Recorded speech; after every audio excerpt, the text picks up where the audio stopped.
How's it going, you guys? AZPlow21 back again with another episode of our UFC save in WMMA 5. And here today we have UFC Fight Night Edwards versus JACARE, a big one in the light heavyweight division. Christian Edwards, a young up and coming guy, only 25 years old, and that's in this save. So really he's like 21, 22.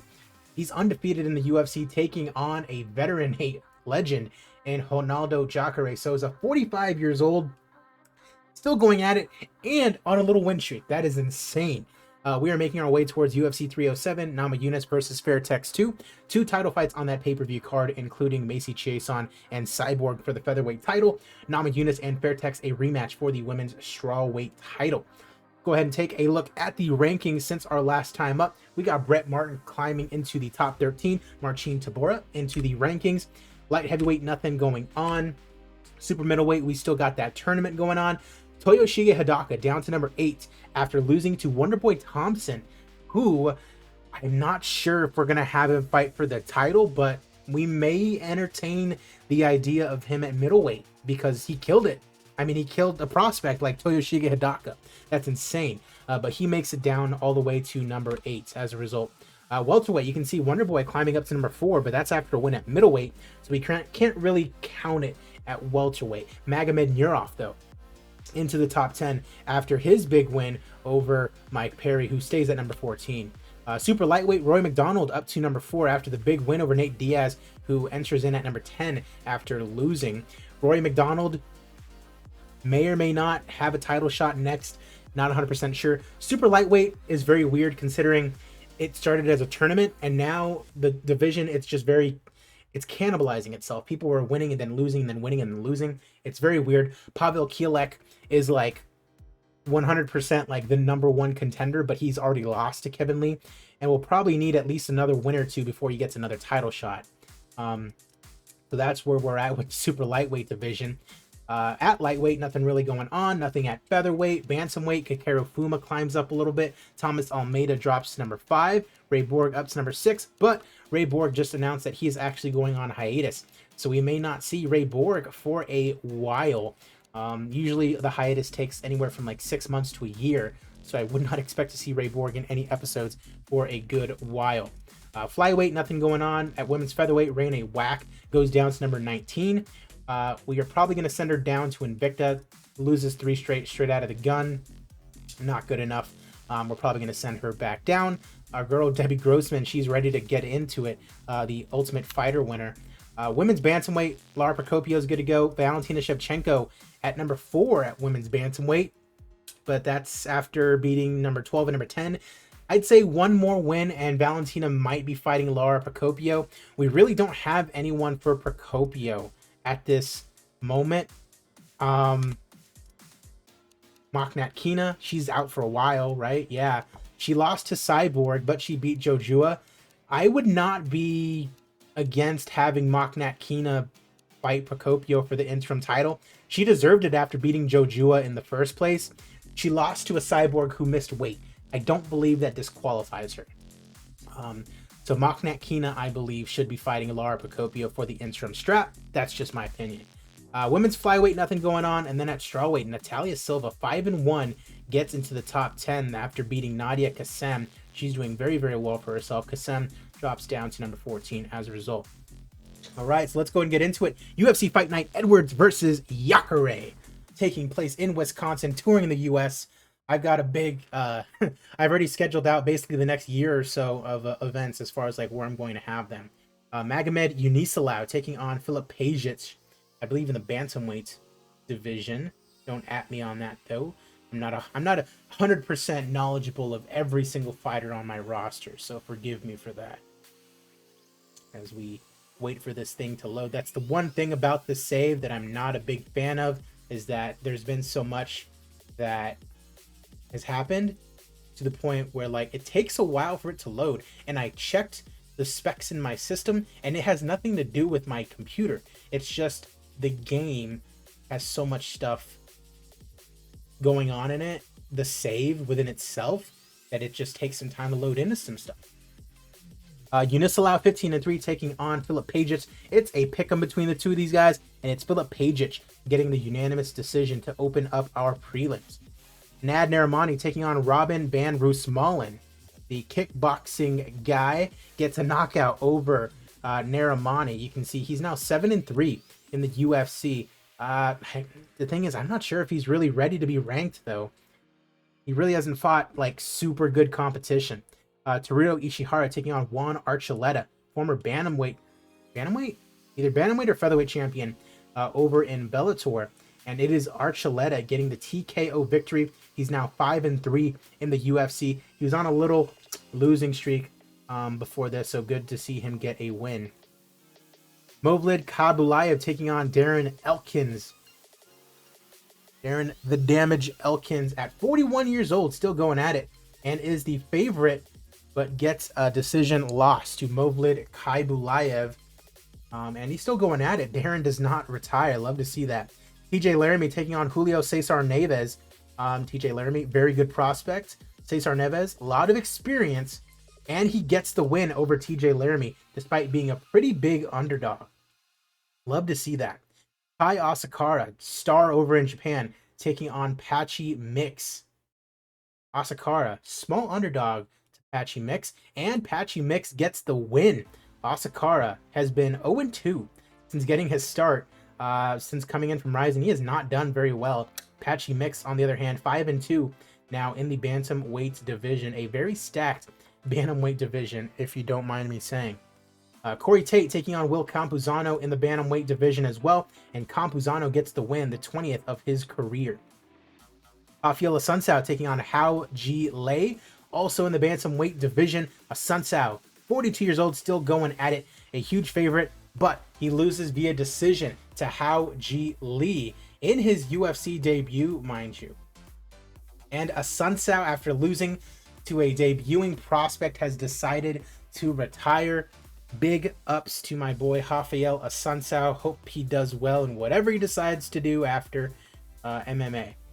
Pig Vomit, love that name. Akliantina Bougie taking on Orlina Desjarlais at bantamweight, and it's Desjarlais getting the win via knockout in round number 1. Bougie, I believe, is massively injured. She's already at like yellow health, and she's only like 26. Chan Mi John taking on Isabella de Padua at strawweight, and it's Mi John getting the win, TKO in round number 3. She's now 2-2 in the UFC. Ariane Lipsky taking on Andrea KGB Lee in our first main card fight. This would be actually a really cool fight to watch live in person. Number 7 in the flyweight division, Ariane Lipsky taking on Andrea KGB Lee. 7-6 in the UFC, coming off a win over JoJo Calderwood. And it is Ariane Lipsky with the TKO victory in round number 1. 35-year-old Andrea Lee, she's kind of in danger of retiring, honestly. She does not do so. Usually when the women get to be about 34, 35, if they get TKO'd or knocked out, they just straight up retire. Kind of like what Jessica I did this past weekend. She didn't get TKO'd, but she retired. Rafael Carvalho taking on Kimrian Abbasov in the middleweight division, and it is Carvalho knocking out Abbasov in less than 2 minutes. Gotta love that for him. He got a very slow start, got 2 straight wins, lost 2 straight, but look at who he lost to. Adaka and Burlinson, even before, lost to Vieira and Tavares. So like, this guy is not losing to bums, he's getting wins, and you can see they're getting a big one over Abbasov here today. Umar Nurmagomedov taking on Aljamain Sterling, former champion. Wait, is he even a former champion in game? He's not. Former title challenger in game, Aljamain Sterling, who's had a little bit of a rough patch, number 14 in the division, but now taking on Umar Nurmagomedov, who is on a tear. 2 straight wins, Asakara and former bantamweight champion over in Bellator, Brian Bouland. And it is Nurmagomedov with the TKO in round number 2, the Sambo King going at it. Umar trying to take over the bantamweight division.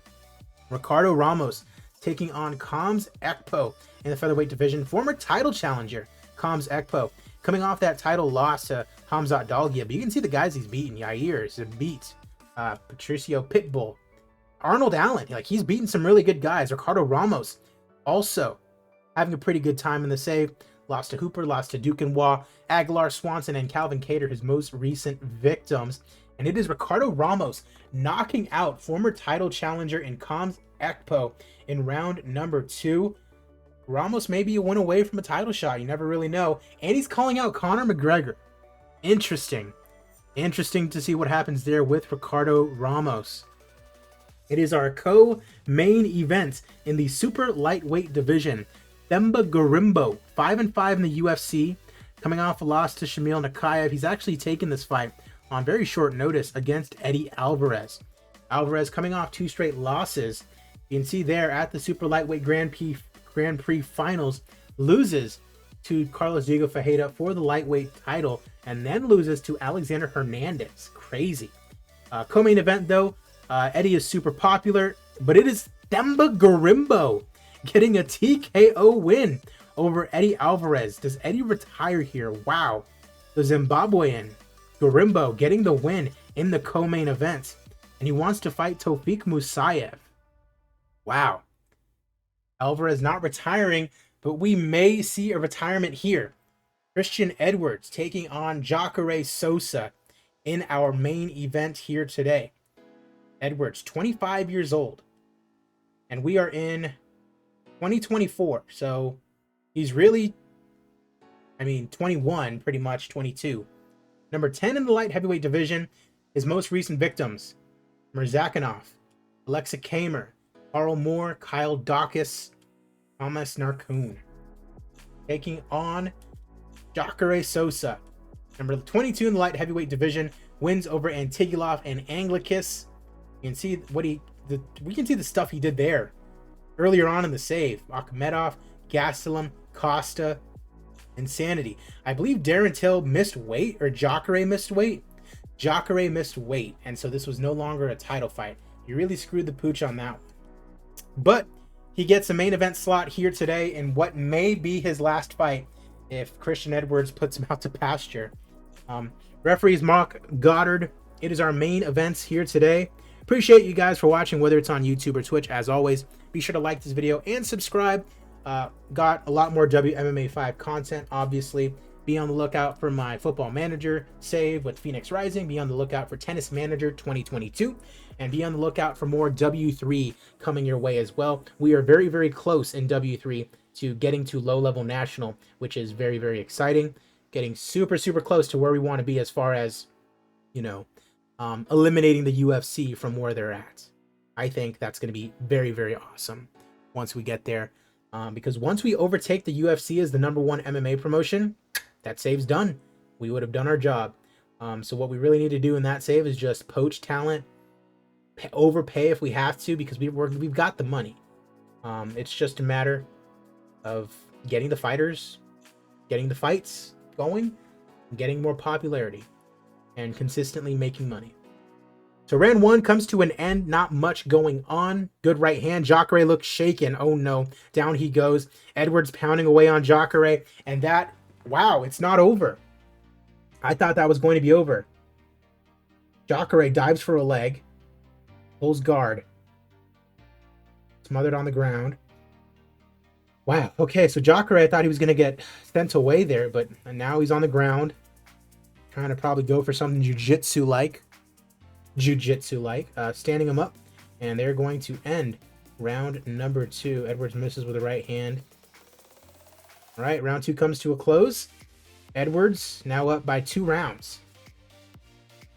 Main event time. The young Christian Edwards looking to dispatch 20 years his elder, JACARE Souza. Great right hook. Edwards 6'5", 205. That is insane. Got that reach. Wicked right uppercut. JACARE collapses. That shot knocked him out. Ladies and gentlemen, your winner in the main event by knockout is Christian Edwards. This guy is going to be a force to look out for in the light heavyweight division and might just have retired JACARE Souza. Let's see. He does. Wow. JACARE Souza does not retire after getting knocked out. He might just retire a little bit down the line, but that is insane. Congrats to Christian Edwards. 5,100 in attendance in Wisconsin. Nice little gate there. No popularity changes as always. Let's see. Did we have any fantastic fights? No, but we did have an awful fight. by Elkins and Kubelaev. So that's not great. We'll give the fight of the night to Garimbo and Alvarez. He also gets another $100,000, so they get $200K each. That's pretty awesome. $100K for Carvalho, for Lipsky. Desjardins gets $100K, and Juan Archuleta gets $100K. You love to see it. You can see their highest paid fighters of the night: Eddie Alvarez, Themba Garimbo, JACARE Souza. Appreciate you guys as always. I'm AZPlow21, and I will see you guys at the fights.